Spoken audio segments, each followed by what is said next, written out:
भारत में अगर कोई आम आदमी किसी का रेप कर दे या फिर एक्सीडेंट कर दे तो प्रशासन उसके पीछे कुत्ते की तरह पड़ जाती है, खोद खोद के जांच पड़ताल होती है। लेकिन अगर कोई नेता या फिर नेता के कनेक्शन वाला रेप करता है या फिर कोई एक्सीडेंट करता है तो सबूत सामने होते हुए भी बड़े बड़े अधिकारी अपनी नजरें फेर लेते हैं। क्यों? ऐसा लगता है कि भैया कुछ हुआ ही नहीं है। यहाँ तक कि उस नेता के कर्मकांड के बारे में पूरे देश की जनता को पता हो जाता है, उसका सबूत पूरे देश की जनता के सामने होता है। हर एक क्रिएटर उस सबूत के साथ अपना कंटेंट बनाता है, लेकिन बावजूद उसके कुछ नहीं होता। अगर किसी वीडियो में कोई बंदा कुछ गलत काम कर रहा है, कुछ गलत बोल रहा है या फिर किसी को गलत कमेंट कर रहा है तो यहाँ पर लोग उसको घर से उठवा लेंगे। यहाँ पर इनकी टेक्नोलॉजी बराबर काम करती है। लेकिन यहाँ पर अगर कोई अधिकारी, नेता या फिर नेता के कनेक्शन वाले, जिसके पास पैसा हो, पावर हो, कनेक्शन हो, अगर वो किसी का एक्सीडेंट कर दे, किसी का रेप कर दे, किसी को गाली दे दे तो यहाँ पर इनकी टेक्नोलॉजी काम नहीं करेगी। सारे सर्वर इनके यही डाउन हो जाएंगे। ये डायरेक्ट कानून के नजर में होते हुए भी इन्हें छुआ तक नहीं जाता। छुआ तब जाता है जब जनता सड़क पर उतरती है,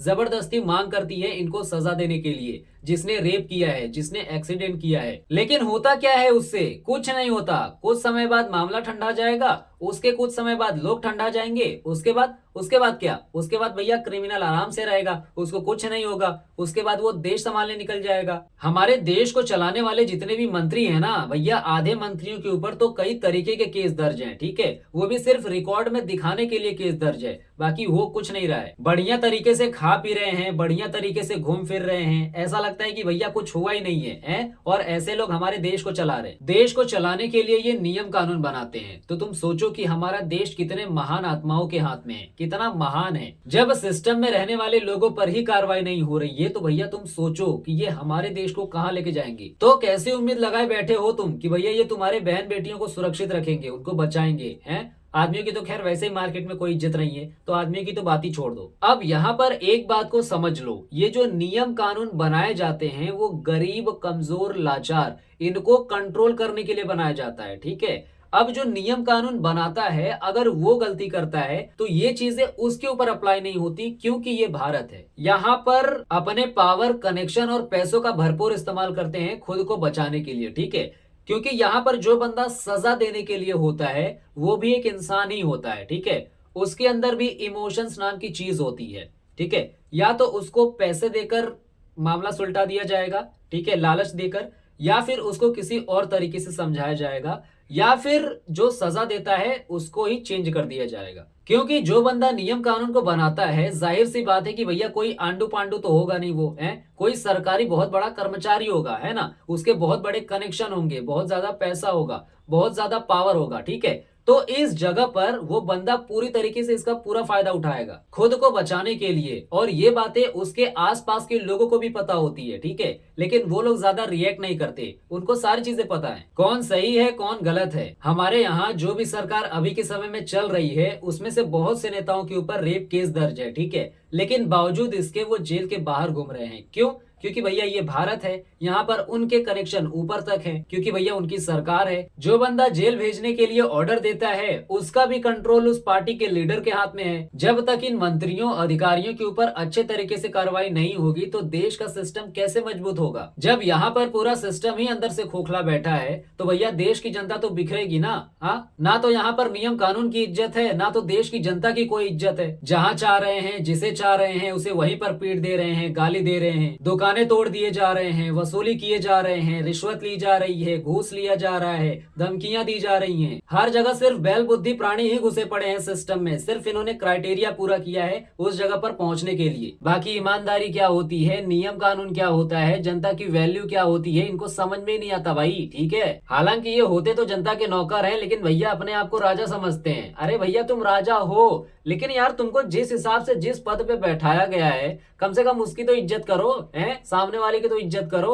अगर इस हिसाब से तुम्हारे काम के हिसाब से देखा जाए तो सामने वाला तुम्हारा मालिक हुआ, तुम उसके नौकर हुए। लेकिन नहीं, हुकूमत ऐसी चलाएंगे कि भैया यही उनके राजा हैं। इस चक्कर में वो सामने वाले को दबा के रगड़ते हैं। ठीक है कि आपको सुविधाएं मिल रही हैं, लेकिन भैया कम से कम देश के लोगों का भी तो ख्याल रखो कि देश किस दिशा में जा रहा है। जनता के पैसों से ऐश किए जा रहे हैं, मजे लिए जा रहे हैं, और यहाँ पर आम जनता हमारी गटर में पड़ी है। ये देश तब तक नहीं सुधरेगा जब तक इस देश के सिस्टम में बैठे मंत्री और अधिकारी नहीं सुधरेंगे, ठीक है? सबसे बड़ी समस्या यहाँ पर है। हमारे भारत में सारे काम कनेक्शन से हो जाते हैं भैया, ठीक है। अगर किसी बंदे को किसी नाके पर कोई पुलिस पकड़ लेना तो वो अपनी पहचान ये बोलकर बताएगा कि हमारे फलाने विधायक है, लो कर लो बात। बस फिर क्या, पुलिस वाला बोलेगा जाओ, फिर जाओ। अब क्या कर ही क्या सकते हैं हम, हैं? जब ऊपर वाला ही बकचोद बैठा है सिस्टम में, उसको ही अपने नियम कानून का फिक्र नहीं है, तो भैया हम तुच्छ से प्राणी इस सिस्टम में क्या करेंगे? हमारी क्या ही औकात है। बहुत से ईमानदार अधिकारी हैं हमारे देश में जो चाहते हैं ईमानदारी से काम करना, लेकिन इन मंत्रियों के आगे भैया इनकी क्या चलेगी? इनकी कोई औकात ही नहीं है, जिसके वजह से इनको उनके सामने झुकना पड़ता है। क्यों? क्योंकि भैया ये मजबूर हो जाते हैं। ये कनेक्शन तब सही साबित होता है जब कोई अधिकारी चलते फिरते आपको परेशान करता है, गाली गलौज करता है, बदतमीजी से बात करता है, बेफालतू का चालान काटता है, आपको धमकी देता है, या फिर आपकी गलती ना रहते हुए भी आपसे रिश्वत मांगता है। तब इस कनेक्शन का इस्तेमाल आप अपने बचाव और सामने वाले को सबक सिखाने के लिए कर सकते हैं। लेकिन यहाँ पर ऐसा नहीं होता राजा। विधायक जी बोलेंगे छोड़ दो, अपना ही आदमी है। अब भैया एक छोटा सा पुलिसकर्मी क्यों ही पंगा लेगा, छोड़ ही देगा। लेकिन इसके वजह से हमारे देश की जनता सुधरती नहीं है, बल्कि इसका उल्टा होता है। वो हमेशा सोचती है कि भैया हमारे पहचान का बंदा है,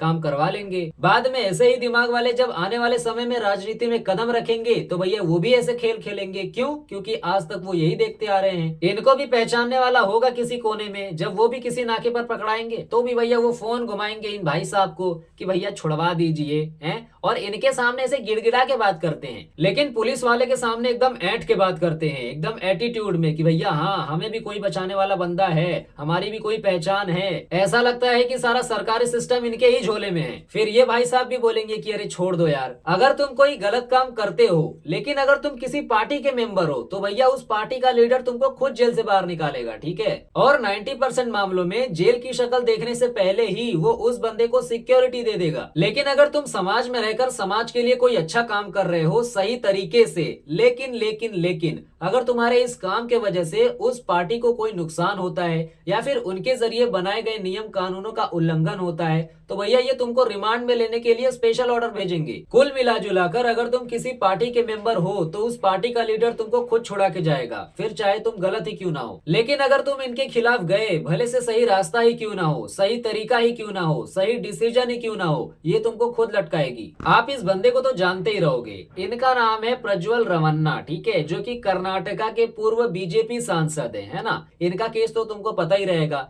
इन्होंने गलत काम किया है भैया औरतों के साथ, ठीक है, जो कि 2900 से ज्यादा वीडियो इनके पेन ड्राइव में पाया गया एज ए वीडियो फॉर्म। जब इनकी सच्चाई जनता के सामने आई तो भैया फर्जी पासपोर्ट बना के निकल गए बाहर। दूसरे ये आते हैं भाई साहब एमपी के फेमस बीजेपी नेता मनोहर लाल धाकड़, जो कि एक्सप्रेस हाईवे पर किसी लड़की के साथ संबंध बनाते हुए पकड़े गए हैं। लेकिन हुआ क्या, एक छोटी सी कार्रवाई हुई, उसके बाद इनको जमानत मिल गई, अब जी रहे हैं। यहाँ पर तीसरी आती है नेहा त्रिपाठी, जो कि बीजेपी महिला मोर्चा की अध्यक्ष हैं, जो कि इन्हीं के पार्टी के पूर्व सांसद सुभद्र पाठक ने इनके साथ 2 सालों तक शारीरिक शोषण किया। चौथे यहाँ पर एक और हैं सुनील कुमार पिंटू साहब, जिनके 2 MMS वायरल हुए थे और अभी के बिहार इलेक्शन में करीबन 1 लाख वोटों से जीत पाई है। तो अब लग रहा है कि बिहार में अब बढ़िया तरीके से महिलाओं की सुरक्षा करेंगे। तो भैया हमारा देश तो सुधर चुका, हमारे देशवासियों का सपना तो पूरा हो चुका, खासकर हमारे यूपी बिहार का। हर जगह ऐसे ही तो होता है, जब चाहो जिसे चाहो जैसे चाहो इधर उधर कर दो। अपने पावर के जरिए, पैसों के जरिए, कनेक्शन के जरिए, सब पावर का ही तो खेल है, सब संभाल लेंगे। अगर इनके जगह पर कोई आम आदमी इस तरीके का हरकत करता तो आज के समय में उस बंदे के साथ क्या हो रहा होता ये तुमको भी नहीं पता।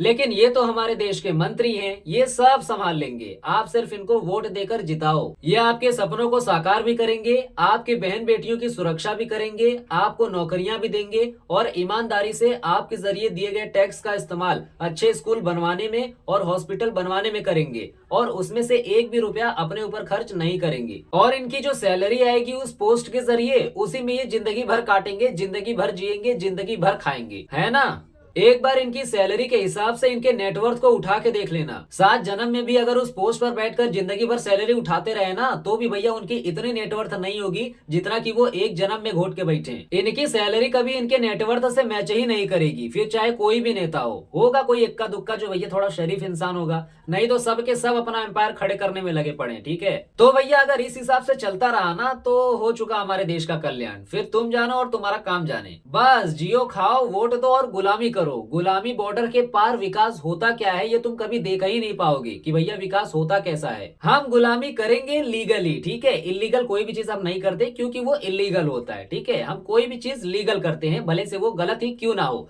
उसको जहां लीगल के श्रेणी में घुसा देंगे तो वो लीगल हो जाता है। बस एक बार अपना मोबाइल उठाकर किसी विकसित देश के बारे में सर्च करके देख लेना कि विकास होता क्या है, दिखता कैसा है, तब तुम्हें पता चलेगा कि बिहेवियर क्या होता है, एजुकेशन क्या होता है, सिस्टम क्या होता है, नियम कानून क्या होता है, इंफ्रास्ट्रक्चर क्या होता है, डेवलपमेंट क्या होता है, फ्रीडम क्या होता है। क्योंकि तुम दूसरे देशों में तो जा नहीं सकते, क्यों? क्योंकि भैया तुम्हारी औकात तो है नहीं जाने की। तो तुम्हें पता कैसे चलेगा कि आखिर में ये चीज होता क्या है, इसका काम क्या होता है, इसका असल में प्रभाव क्या होता है। तुमने यहाँ पर रहकर सारी चीजों को तो देख ही लिया है कि भैया यहाँ के मंत्री कैसे होते हैं, यहाँ के मंत्रियों का दिमाग कैसा होता है, यहाँ का एजुकेशन कैसा है, सिस्टम कैसा है, बिहेवियर कैसा है, नियम कानून कैसा है, फ्रीडम किस तरीके की दी जा रही है, इंफ्रास्ट्रक्चर कैसा है, डेवलपमेंट क्या है। ये तुमने भारत में देखा है, लेकिन बाहर देश में ये सारी चीजें कैसी होती हैं ये तुमको कैसे पता चलेगा? देखो मोबाइल में, कम से कम जा नहीं सकते तो देखो तो सही, तब तुम्हारा दिमाग खुलेगा कि भैया हाँ, दुनिया में ये सारी चीजों का जो विशाल रूप है वो अलग तरीके से है और हमारे देश में अलग तरीके से।